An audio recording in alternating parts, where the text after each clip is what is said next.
Drawing room থেকে বারান্দায় অর্পার তীক্ষ্ণ কণ্ঠ ভেসে আসতে কোনো বাধা পেল না। সে তার স্বামী আরিফকে উদ্দেশ্য করে বলছিল, আরিফ, আমি কিন্তু তোমাকে পরিষ্কার করে বলে দিলাম, আগামী শুক্রবারের হাই প্রোফাইল অনুষ্ঠানে ওনাকে সাথে নিয়ে যাওয়ার কোনো দরকার নেই। উনি মানে জাহানারা খাতুন, অর্পার শাশুড়ি। জাহানারা খাতুন বারান্দার গ্রিল ধরে হাত দুটো একটু শক্ত করলেন। বুকের ভেতরটা কেমন যেন খচখচ করে উঠল।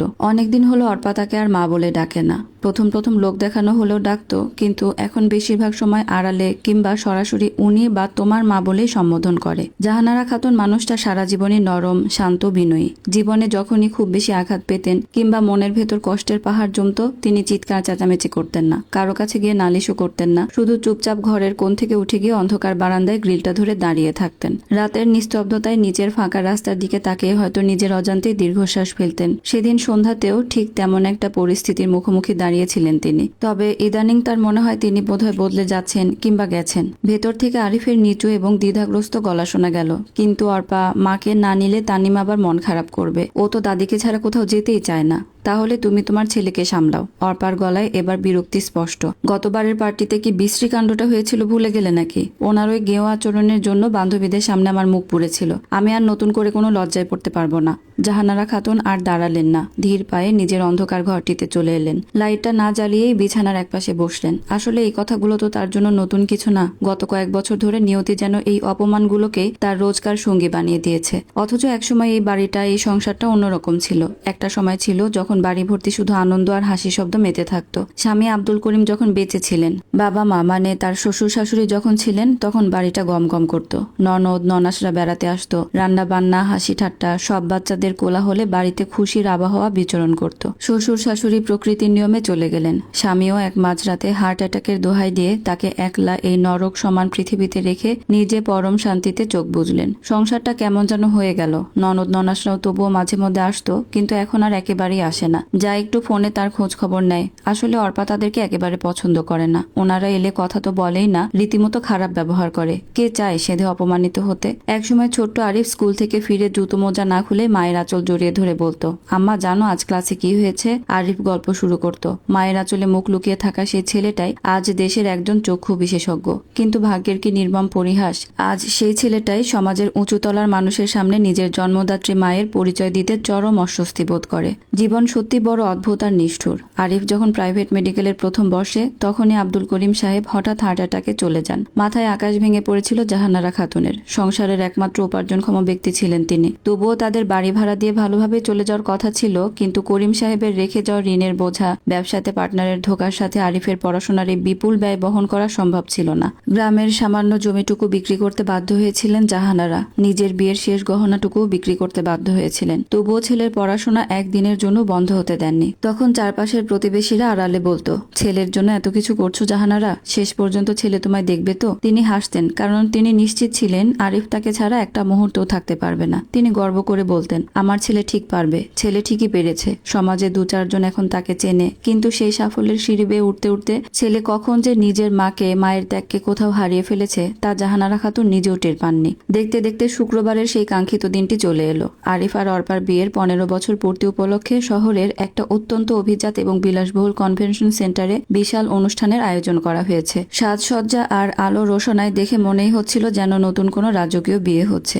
আরিফের 13 বছর বয়সী ছেলে তানিম সকাল থেকেই খুব উত্তেজিত। সে দাদির ঘরে এসে জড়িয়ে ধরে বলল, দাদি, আজকে কিন্তু তুমি একদম আমার পাশে বসবে। আমি কাউকে আমাদের মাঝখানে বসতে দিব না। জাহানারা খাতুন নাতির মাথায় হাত বুলিয়ে আলতো হেসে বললেন, আচ্ছা দাদু ভাই, তুমি যেখানে বসাবে আমি সেখানেই বসবো। তানিমের পীড়াপিড়িতে জাহানারা খাতুনকে যেতেই হলো। কিন্তু কনভেনশন সেন্টারে পৌঁছানোর পর থেকেই জাহানারা খাতুনের নিজেকে ভীষণ বেমানান মনে হতে লাগলো। চারপাশের ঝকমকে আলো, উচ্চস্বরে ইংরেজি ও বাংলার মিশ্রণে কথাবার্তা, কৃত্রিম হাসির ছটা আর একের পর এক সেলফি তোলার ধুম, সবকিছুই তার চেনা জগতের বাইরে। এই অভিজাত পরিবেশের মানুষগুলো যেন অন্য গ্রহের বাসিন্দা, যেখানে তার সুতি শাড়ি আর সাধারণ চেহারাটা বড্ড বেমানান। রাতের খাবারের সময় বুফে টেবিলের পাশে দাঁড়িয়ে জাহানারা খাতুন একটু বিভ্রান্ত বোধ করছিলেন। চামচ দিয়ে খাবার বেড়ে নেওয়ার নিয়মটা তার ঠিক জানা নেই। পাশ দিয়ে এক তরুণ ওয়েটারকে যেতে দেখে দেখে তিনি অত্যন্ত সরলভাবে জিজ্ঞেস করলেন, বাবা ভাত বা পোলাও নেই? তার ঠিক পাশে দাঁড়িয়ে প্লেটে সালাদ নিচ্ছিলেন এক স্টাইলিশ মেয়ে। তিনি জাহানারা খাতুনের কথা শুনে নাক কুঁচকে মৃদু হেসে বললেন, আন্টি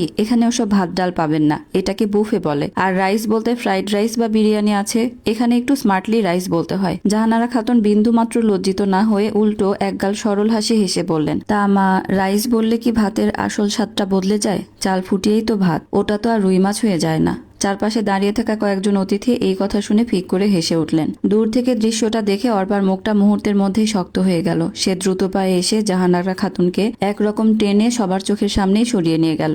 অপমানের এখানে শেষ ছিল না। অনুষ্ঠান শেষ করে বাড়ি ফেরার পর যেন ঘরের ভেতর এক অদৃশ্য ঝড় শুরু হলো। ড্রয়িং রুমে পা রাখতেই অর্পা আর নিজের রাগ চেপে রাখতে পারল না। সে চিৎকার করে বলে উঠল, আপনার কি সব জায়গাতে নিজের পা রাগেও বুদ্ধি জাহির করতেই হবে? কেন যে আপনাকে নিয়ে গিয়েছিলাম, পুরো পার্টির মাঝখানে অমন সস্তা কথা বলার কি দরকার ছিল? জাহানারা খাতুন অপরাধীর মতো দাঁড়িয়ে নিচু গলায় বললেন, আমি তো কোনো খারাপ কিছু বলিনি মা। এই জন্যই বলি আপনার কোনো সেন্স নেই। কোন জায়গায় কি বলতে হয়, কার সাথে কিভাবে কথা বলতে হয় কিছু জানেন না আপনি। অর্পার আগে কাঁপছিল। এবার আরিফও অর্পার সাথে সুর মেলালো। সে মায়ের দিকে তাকিয়ে বেশ বিরক্ত গলায় বলল, আম্মা তুমি কি একটু কম কথা বলতে পারো না? যেখানে দেখবে বড় বড় মানুষজন কথা বলছে সেখানে চুপচাপ থাকাটাই কি ভালো দেখায় না? তোমার জন্য আমাদেরও সবার সামনে ছোট হতে হয়। নিজের গর্ভজাত ছেলের মুখ থেকে এই কথাটা শোনার পর জাহানারা খাতুনের বুকের ভেতরটা যেন এক নিমেষেই চূর্ণ বিচূর্ণ হয়ে গেল। যে ছেলের মুখের দিকে তাকিয়ে জীবনের সমস্ত সুখ বিসর্জন দিয়েছিলেন, সেই ছেলে আজ তাকে ছোট লোক ভাবছে। তবুও তিনি কোনো প্রতিবাদ করলেন না। চোখের এক ফোঁটা জলও কাউকে দেখতে দিলেন না। নিঃশব্দে নিজের ঘরে চলে গেলেন। এরপর থেকে বাড়ির পরিবেশ আরো বদলে গেল। শুরু হলো এক ধরনের নীরব অদৃশ্য শাস্তি। অর্পা তার সাথে কথাবার্তা একদমই বন্ধ করে দিল। ডাইনিং টেবিলে জাহানারা খাতুন বসলে অর্পা খাবার না খেয়েই উঠে যেত। বাড়িতে কোনো অতিথি বা অর্পার বন্ধু বান্ধব এলে জাহানারা খাতুনকে আকারে ইঙ্গিতে নিজের ঘরের ভেতর দরজা বন্ধ করে থাকতে বাধ্য করা হতো। এমনই এক সন্ধ্যায় অর্পার অফিসের কয়েকজন উচ্চ পদস্থ সহকর্মী তাদের বাড়িতে এসেছিলেন। জাহানারা খাতুন ভাবলেন, বাইরের মানুষ এসেছে, একটু চা নাস্তা না দিলে কেমন দেখায়। কাজ করে যে মহিলাটি, তিনি সেদিন আসেননি। তাই জাহানারা খাতুন নিজেই রান্নাঘরে গিয়ে পরম যত্নে চা বানিয়ে ট্রেতে করে ড্রয়িং রুমে নিয়ে এলেন। চায়ের কাপ হাতে নিয়ে অর্পার এক সহকর্মী ভদ্রমহিলা জাহানারার মলিন পোশাক আর চুলে পাক ধরার রূপ দেখে অর্পাকে জিজ্ঞেস করলেন, ওহ অর্পা, ইনি কি তোমার বাসায় নতুন আসা কাজের খেলা? আজকাল তো ভালো বুয়া পাওয়াই যায় না। অর্পা মুহূর্তের জন্য থমকে গেলেও উপস্থিত সবার সামনে নিজের আভিজাত্য ক্ষুণ্ণ হওয়ার ভয়ে একটা কৃত্রিম বিব্রত হাসি দিয়ে বলল, না আসলে উনি আমাদের সাথে গ্রামের বাড়ি থেকে এসেছেন, এখানেই থাকেন আমাদের সাথে। ওই একই হলো, আরেকজন সহকর্মী বলে উঠলেন। জাহানারা খাতুন ট্রে নামিয়ে রাখলেন। তিনি আর এক মুহূর্তও সেখানে দাঁড়ালেন না। সেদিন রাতে তার মনে হতে লাগলো, মানুষ শিক্ষিত হলে, টাকা পয়সা হলে কি সত্যি এতটা বদলে যায়? বুকের ভেতরের চেনা মানুষটা কি এত দ্রুত অচেনা হয়ে যেতে পারে? তবে তানিম কিন্তু সব দেখছিল। সে এখন আর ছোট শিশুটি নেই যে কিছু বুঝবে না। সে তার দাদির প্রতি এই অবিচার প্রতিদিন লক্ষ্য করছিল। একদিন রাতে সে সোজা আরিফের ঘরে গিয়ে বাবার মুখোমুখি দাঁড়িয়ে জিজ্ঞেস করলো, বাবা তোমরা দাদিকে সবার সামনে এইভাবে লুকিয়ে রাখো কেন? বন্ধুদের সামনে দাদির পরিচয় দিতে তোমাদের এত লজ্জা কিসের? আরিফ আচমকা ছেলের এমন প্রশ্নে ভীষণ রেগে গিয়ে বলল, কি সব উল্টোপাল্টা কথা বলছো তানিম? বড়দের বিষয় একদম নাক গলাবে না। আমি কোনো উল্টোপাল্টা কথা বলছি না বাবা, তানিম শক্ত গলায় বলল। আমি নিজেই দেখেছি মা তার কলিগদের সামনে দাদিকে পরিচয় করিয়ে দেননি। তোমরা কি ভুলে গেছো এই দাদি না থাকলে আজ তুমি এই জায়গায় আসতে পারতে না? আরিফ ছেলের এই ধারালো কথায় কোনো উত্তর খুঁজে পেল না। স্তব্ধ হয়ে দাঁড়িয়ে রইল।